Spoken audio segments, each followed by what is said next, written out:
guys. So as you guys know, I'm big on mental health, and as though we had to postpone the 2020 mental health discussion, I'm here with two of the ladies who were going to speak at the 2020 mental health discussion, Didi and Cherie. So I'm going to let them tell you what their topic was and give you like a little breakdown of what their struggles with mental health is, and then we will all come together and talk about mental health and the quarantine and how we're dealing with our own mental health during the quarantine. All right. Okay. So, yeah. Sorry, I gotta. You get on me. Okay. Make some jokes, y'all.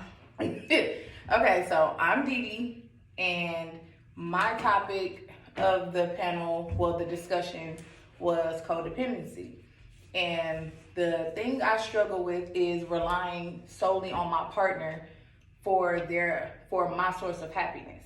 And that is not healthy. I mean, it's good for your partner to make you feel good and all that other stuff, but if a person doesn't call you or text you or talk to you, it like completely throws you in a state of depression, and that's not okay. And a lot of people don't even realize they suffer from codependency because we've normalized that, where it's just, or people play games like that where they like to leave a person hanging and clamoring for their attention just because it's fun for them, and that's not okay. Like, that can have somebody spiral into a real deep depression, and some people have actually taken their lives because a partner has left them to fend for themselves.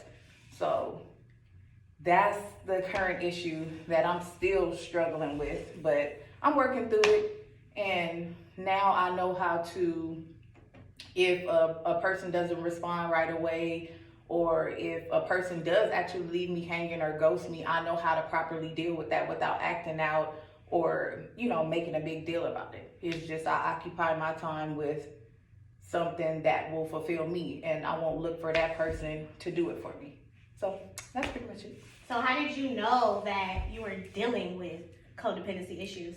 I actually did not recognize that I dealt with codependency issues until I spoke with Philly about being on the panel, because you had to speak specifically about what it is that you were going through. And I'm like, well, what is my problem? I know I'd be sad, and we all know depression is kind of like it's generalizing a lot of things that's going on, but it's like, what kind of depression or what sparks it? So mine is dealing personally with relationships, even with your parents. Like, you can be codependent on a parent as well. So that's pretty much it. All right. Cherie, what is your topic? Hi. Okay, so everybody clearly knows this. I have an anger problem. But nobody really knows exactly where it stems from or what it's actually classified with. So it's intermittent explosive disorder. That in 2014, while I was taking care of my great grandmother, I saw a therapist just for a moment in order to get out the house, express how I was feeling, because I felt like at the time, other people weren't really gravitating or understanding exactly what I was talking about. And the therapist that I saw definitely said that's what he believes that it is, the more and more that he talks to me. And he asked a couple of things. Is it on a random when you get into a rant or a rage and things of that sort? Yes. Do you sometimes not remember what happened? Yes, half the time I don't remember what I popped off or what exactly I did. So sometimes I have to ask friends and or family members exactly what has happened. He also asked me, did I have suicidal tendencies and or suicidal thoughts? So I finally had admitted at that time, yes. I actually had tried to commit suicide years previously before in 2009. And then that goes to my second topics, because I had two topics, is suicide. I attempted suicide seriously attempted it twice. But as far as in between, there was tendencies where it would be like adrenaline junkie like. I would randomly just want to get on a roller coaster, and then after I get the fix, I'm done. I would randomly want to just drive recklessly, super, super fast, just so I can feel something in that moment. I've binged on pills, different types of liquor. This is why to this day I try not to steer towards gin. And normally all of it goes back to the intermittent explosive disorder, so where I'm triggered from certain different things that all relate to the same topic, would have something to do with family, friendship, abandonment, and things of that sort. So yes, those were my topics, and I just wanted to be able to speak on it because I'm tired of bottling it in and people judging me as to why I react the way that I do. All right. So I know that this is the first time you guys have spoke on your mental health discussion or your mental health topic. And I also know that I personally have a lot of followers that have hit me up and have said, oh, you know, I feel like my wife needs to hear this, or I feel like my girl needs to hear this, or my daughter, or whatever. But I know that it's hard to talk about mental health because you fear that people are going to judge you based off of, you know, like, I hate when people say people who commit suicide are cowards. No. Because you personally obviously don't understand what that person was dealing with or what they were feeling, and for whatever reason, whatever they were dealing with overpowered their mindset to make them feel like, you know what, I don't want to be here no more. So I feel like if anything, that's bold. Yeah. Like, you know, like, I feel like if anything, that's bold. So how do you guys feel about, like, for example, people who want to share their story, but they're scared to share their story out of fear of being judged? Like, do you guys feel like you sharing your story right now, you're being judged, or someone will judge you? At this time, considering I'm confident in it, the fact that I'm trying to change and grow from it, and definitely continue to figure out ways to better myself, I don't care about a judgment towards it anymore. Before I did. So I did whatever to cover it, bottle it up, make it seem like I'm fine, just stay quiet. And it actually affected me worse. So I don't care no more. That's actually at the point I'm at in my life where it took me 32 years to get to the point where it's just like, however a person may feel about whatever I'm going through or whatever I say or whatever, it's just, we can talk about it, you know, and sort through your feelings about it, but ultimately I'm going to do what I want to do. So I like to help others, and I feel like this is definitely, you know, even if it's unknown to us, will help somebody, male or female. Because a lot of, especially males, they suffer in silence as well. And they are so scared of their manhood being questioned because they're not strong mentally at the moment. But it's like, that's what your peers are there for you to be able to talk to somebody with an unbiased, and they give an unbiased opinion, and you be okay. You know, it's okay to express yourself. Even if you are crying out for attention, it's better that than people actually crying at your funeral because you didn't have anybody to and they talk didn't know to. why. Right, Like, she never told me. Yeah, and that's the thing. It's like, sometimes you can see the signs. Like, sometimes we see the signs and we ignore them. Like, certain posts, you'll see somebody make a post like, I hate everybody.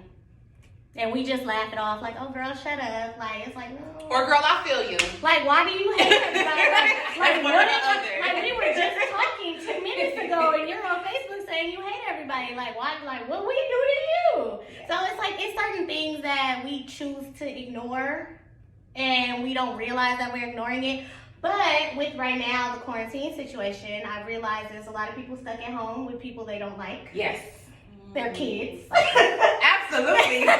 Their significant other. You know, someone told me earlier that the divorce rate is now going up because people are stuck at home with their partner. So how are you guys' mental health right now during this quarantine? Okay. First of all, the whole children thing. The whole children thing. It's like, I love my kids to death, but it's like, when you really think about it, you spend a limited amount of time with your children per day. They're gone 8 hours of the day, and sometimes you're gone 8 to 10 or 12 or maybe even more. So being confined in a space with even people you know for a long amount of time will drive you crazy. That's why, like, those parents that like, oh, if you don't love your kids all the time, or I just love being around my kids, and it's like, that's cool for you. Mhm. But on top of dealing with your own mental issues that you may be going through, don't feel guilty about not wanting to personally deal with your kids crying or, you know, complaining about little things at that moment. It's okay to step away and be like, hey, y'all go figure it out. I'm gonna go sit over here in the corner, or I'm gonna get on, or ignore them. Because I feel like it's better for a parent to, at that time, a child whining about a toy or their brother or sister, it's better to ignore them than to spaz out on them, you know. And that's what a lot of us,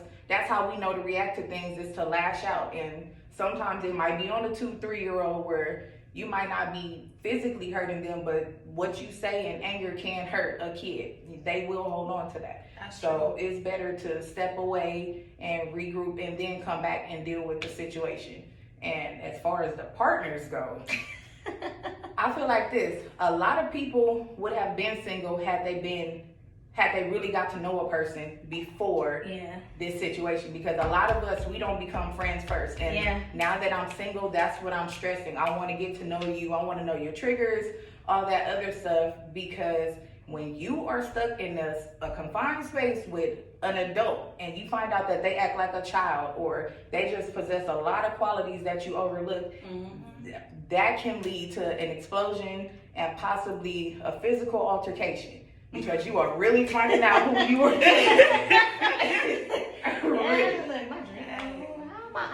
I'm an alcoholic. How am I done with my drink for everybody?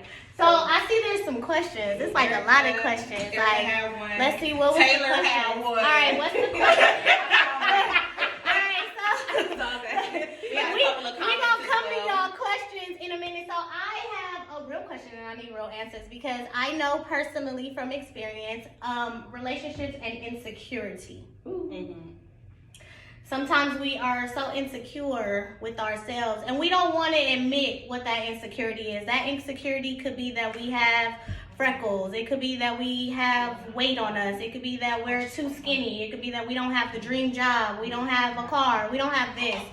So how do you guys feel? Like, what is your advice for people who are like stuck in relationships with people that, let's say, for example, the only reason why they're staying in the relationship is because they want to be loved so bad, or they just don't feel like they can move on or find somebody else. Like, it's somebody for everybody. I say it all the time. It's blind people that are dating rich people. It's midgets. That's because they felt their way too. Yeah, it's like it's midgets that are dating tall people. So it's like, what makes you so insecure that you would stay in a relationship with somebody who's honestly not making you 100% happy? Don't you dare. I'm taking a drink. Y'all gotta answer my question. Okay. Or have anyone In my experience, so insecure that you just stayed? Yeah, I did that before. I used to do that. When my grandmother passed away, I stayed with a man just because my thing used to always be like, well, I know him, and, you know, he doesn't cheat. I didn't think he would ever cheat on me. That's more so what it was at the time, knowing dang on well, he belittled me.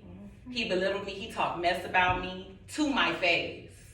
And I repetitively went back just because, you know, it was the only person around that time that had the door open for me in that moment. To where I can feel something to complete something. I lost my grandmother. My grandmother was my world. Anybody who knew my granny, everybody knew she was my world.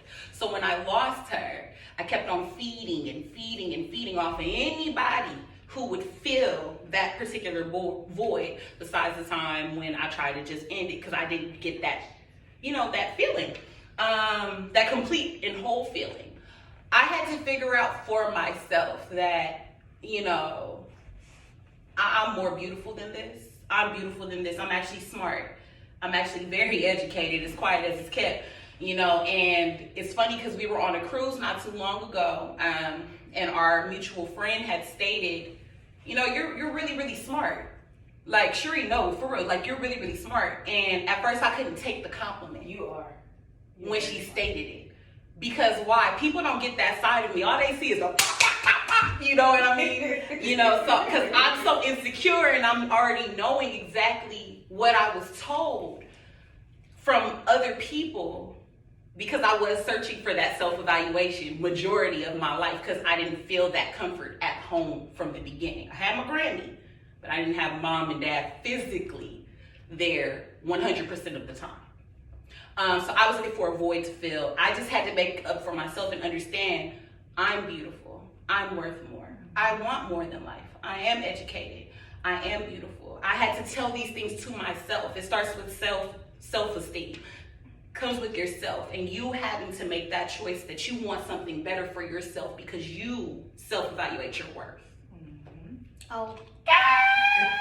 Hello. All right. Okay, so what is one of the questions that have stood out so far that, like, because y'all see we on live, but we're also recording them from my IGTV, like I said, so I'm not all in the camera reading the questions, but what's one of the questions? The first question was Erica.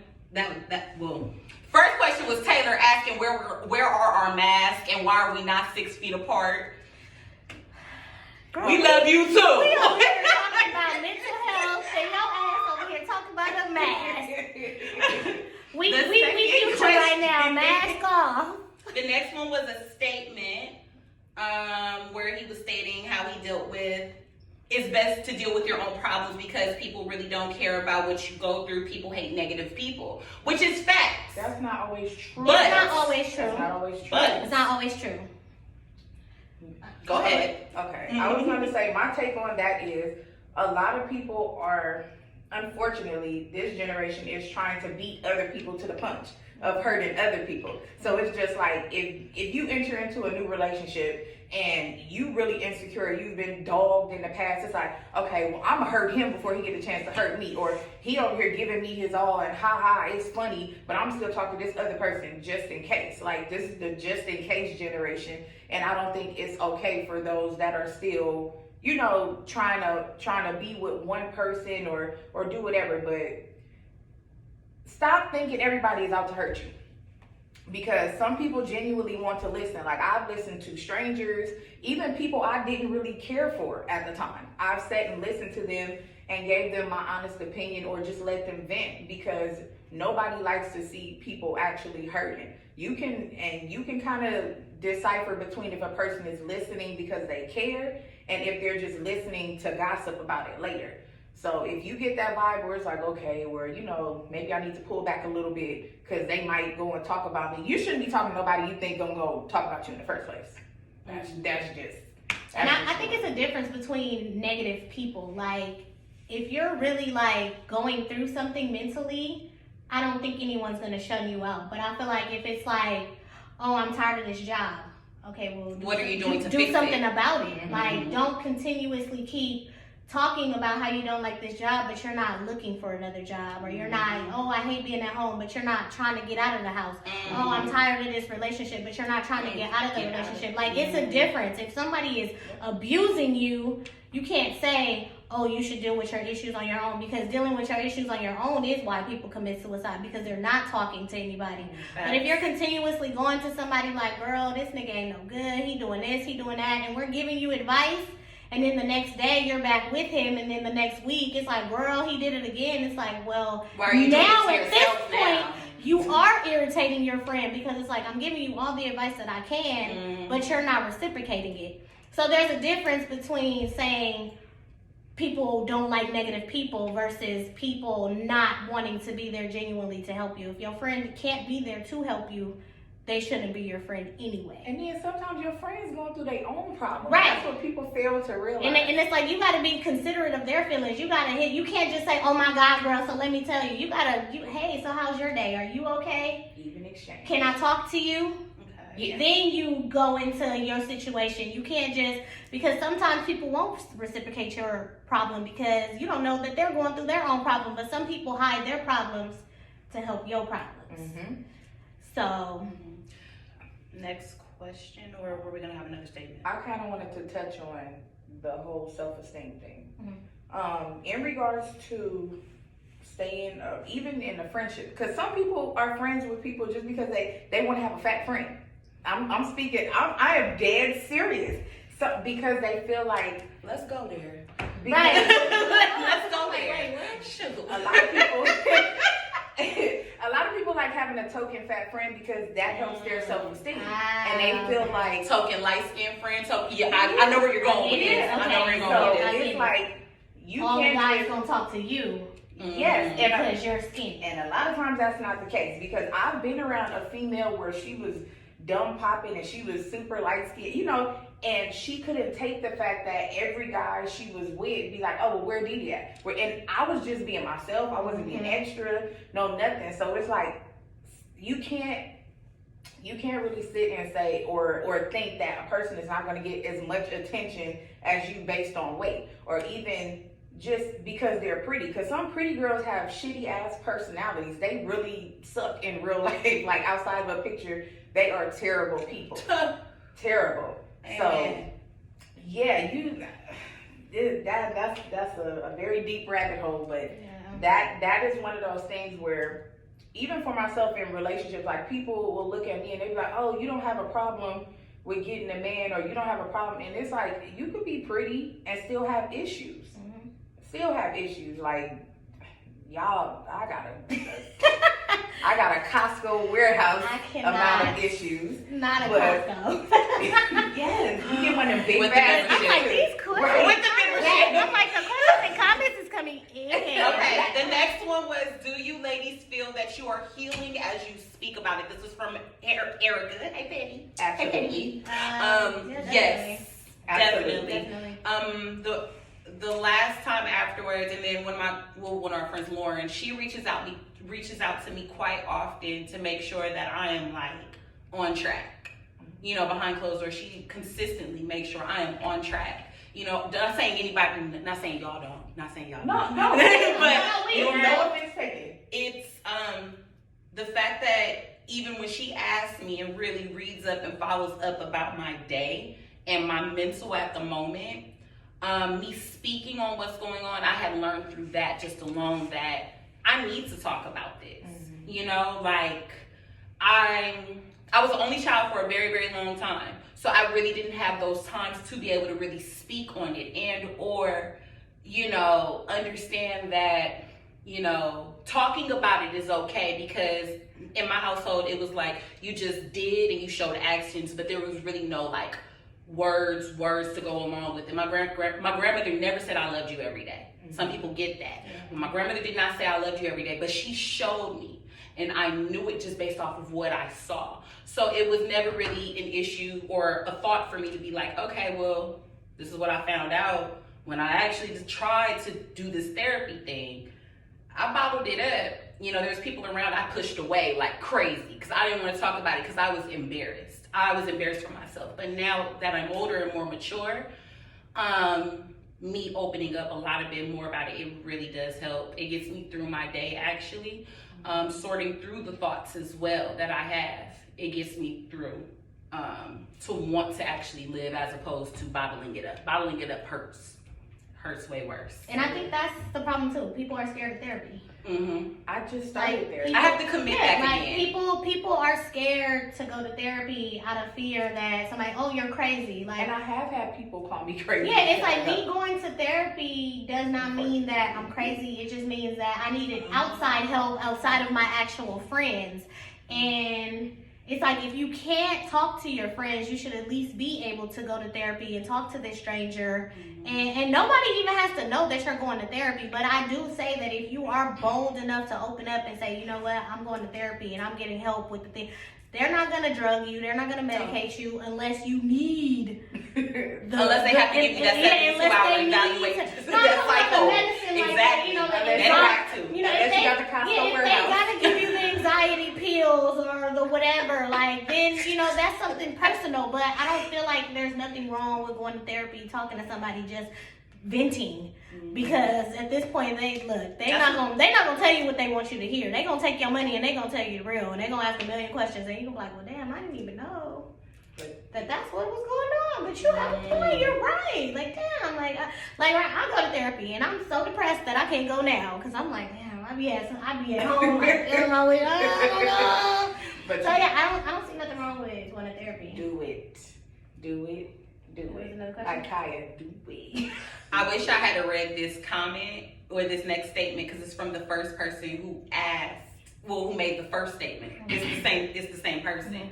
He stated, I remember when I put up on Facebook status saying I wanted to commit suicide and people called me crazy. And one of my aunts called me schizophrenic. That's the reason why people don't speak up. Wow. Exactly. And trust me, the fact that I would fight and explode and the reasons why, people automatically was like, oh, I'm crazy. Sheree's crazy, she's weird. Not understanding that I'm triggered. I've been through a lot in my life that I don't speak on. Some of it is self-caused. Some of it, especially when I was a child, was self-caused. And that's because I'm old enough to admit those things now, you know what I mean? But then I also know that karma is real. Oh, yeah. So I've received back a lot of things that I attempted to put out in order to feel self-love for myself from the beginning. You know what I mean? And I reaped all those things back. And it was a spiral effect, and it was very public to a lot of people, a couple of different times. The thing is, though, if people are not hearing you, you know, I don't know if you're religious. I don't know if, you know, like they were saying, people are scared of therapy. Black men especially do not talk about therapy. Black men do not talk about mental health at all. You are a black brother who stated this statement. I pray that you find that one person that you can confide in, whether it's through religion, whether it is through your significant other, or whether it is honestly a therapist. Because once you are able to sort through your own issues that you're going through, the schizophrenic comments don't mean nothing. The negative feedback that you're getting from your so-called friends that called you crazy or were telling you to shut up and giving you those negative comments thinking that you playing or just weird, that one person will take you seriously and be able to give you that listening ear. Whether it even has to be a solitude situation, you could go pray, meditate in your own little corner. If you got a rock by yourself, bro, I feel you because I done did it myself in the corner, done rocked, had the music bumping with my Bible. So trust me, bro, I understand exactly where you're coming from, and I wish I had read that first before we address the first statement that you made. I know who that is. But that's a mental health thing. Yeah. Everything is mental health. And when I told my ex-girlfriend I wanted to commit suicide, she told me to man up. I took my balls in. It's mental health. That's not mental health. That's why she's your ex-girlfriend first and foremost. It's mental health. Oh. It's mental health. All of it is mental health. And it's like people don't realize that they're suffering. That's not okay. But that's the thing. People don't realize that they're suffering from mental health issues. It's like, you read a post that says, I want to kill myself, and instead of you calling them to see what's going on, you comment and say, you're crazy. You have mental issues at this point as well, because it's like to see somebody basically saying, I'm about to kill myself, and you're calling them crazy, the real person that's crazy is you. Because as soon as they kill themselves, you're going to be the main one like, oh my God, I didn't know it was that serious. Like, all right, since we're speaking about the quarantine, let's talk about the girl that was like 15 that committed suicide. And her parents were like, oh, it's because she's tired of being in the house. No. It's something that's going on in that house. That she was tired of. Don't say she's tired of being. You can go outside. They never said you can't leave. You can walk outside if you need some air. But it's something that's going on in that house that she was tired of, and now she's stuck dealing with it inside that house. So, you know.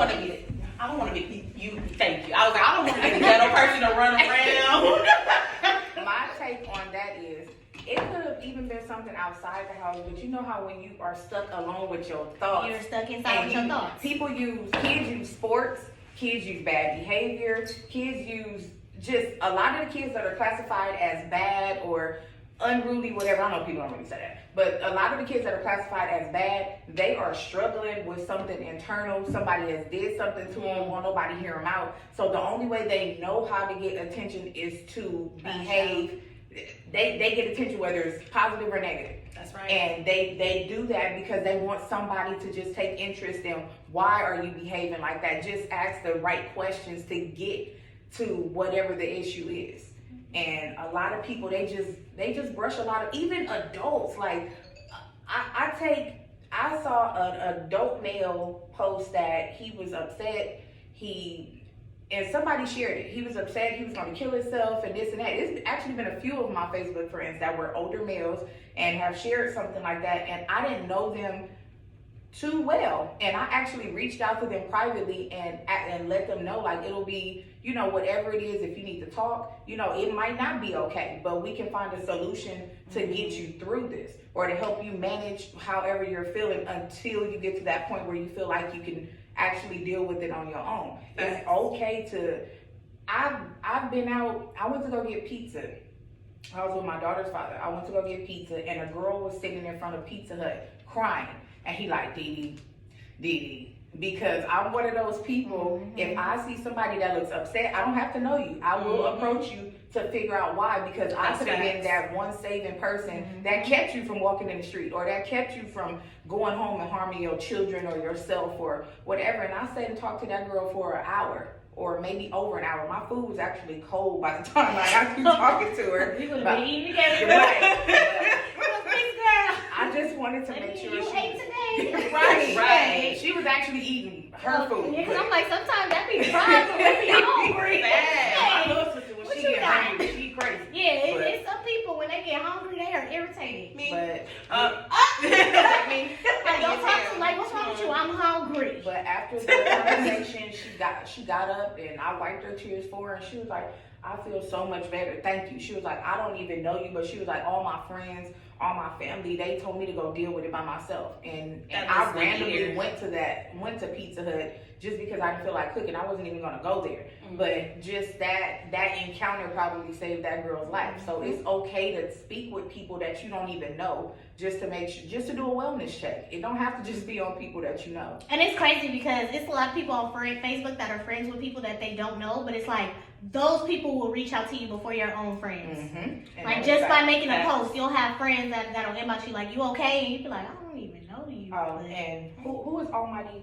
Tehran? that's the one. Okay, Mm-hmm. no, I didn't know. He's the one that's asking the like mail questions. Don't apologize for that. Don't apologize, bro. This is You your time. don't apologize. This is your time to There get is nothing to be. I'm sorry that you don't. That at that time in that moment when you felt that way, that you didn't have somebody who really believed you in that moment or took you seriously. That's what I'm gonna apologize for. Because when I tried it, or when I made certain statements, the same thing happened to me. Shuri, shut the fuck up. Shuri, shut up. Like, girl, you doing too much. You so dramatic. I've heard this from family members as well. So I feel you, bro. Don't apologize about that, man. Don't. And you're apologize He's for open. your feelings. And this was exactly this is why we're doing this. This is exactly why, to help people like yourself and even us. Like, as Erica mentioned, like, we are healing as we speak, because I was always known as the happy friend or whatever. When my grandmother passed, I've had people tell me I didn't look like absolutely nothing was wrong with me, because Sorry. I've had people say that I didn't, and multiple people say they didn't really know anything was wrong with me, even though I've lost 5 family members from last July all the way up until this point. I lost my last grandmother January 28th. And people, I just decided to keep pushing, because I'm like, if I let myself go down this hole, it's gonna be never ending. And I have children, and you just gotta keep pushing. Even if you don't have kids, keep pushing for yourself. Yes. But you're Keep bold. pushing for yourself. You're bold. Even the fact that you're in the comments asking questions and telling your story, like, somebody in these comments is Needed going to to, read you that. know, it's like there are men who are afraid to speak, and it's because men are supposed to be strong and they're supposed to be masculine and they're supposed to be this, but men have daddy issues too. And mama issues. Men have mama issues too. Oh. So like I said, everything is mental health. If you feel like there are women out here that prostitute, if you feel like you need to rape a child, you have a mental health problem. Disgusting. If you feel like you have to get so mad that you put your hands on a woman, that's a mental health issue. If you feel like everything has to be resolved with drugs, that's mental health. So it's like, we make fun of it, we joke, we laugh, we're drinking now, but we're drinking because we've been stuck in the house for a month. So this is our little outing. Freeze. Hey, Freeze. What's Hi, good, bro? Freeze. Okay. Damn, So how do you ladies measure your self-worth? I'm gonna fuck you you up. That's what I'm that was personal. That was personal. Okay.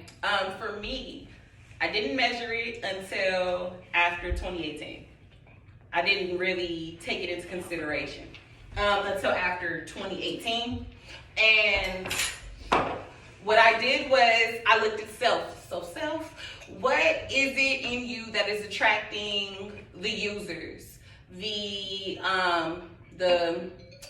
weird dudes that you dating at the time, the just all the negativity, the fights, like what is it in you? So again, I had to do a self check for myself when I was going through several different little what is it? It took some time, but I did have a list of things. I had to make myself a list of things that I wanted to change. I need to change my housing situation.